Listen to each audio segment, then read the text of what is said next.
پیشر آرزویم عبدالآخیل است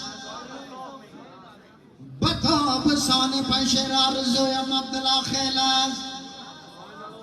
طبیعت گر همه خواهی بگویم عبدالآخیل است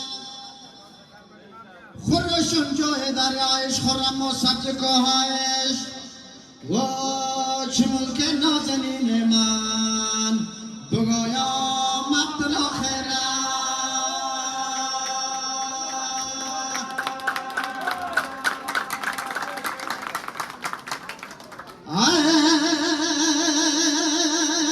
خورشون جای دریایش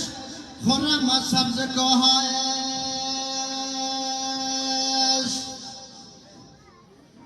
خورشون جای دریایش خورم و سبز کوهایش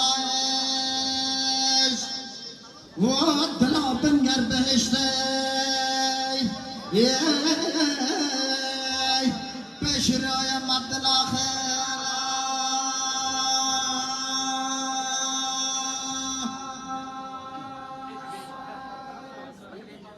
نوای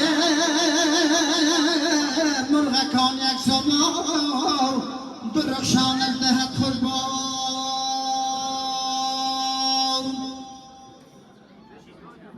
نوای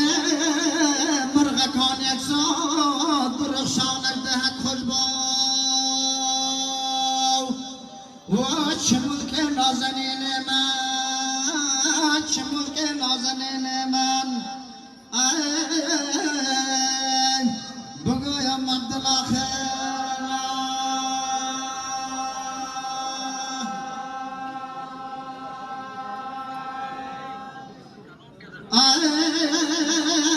بکنزا چشمه ورخاو چه مقبول از نظر پیدا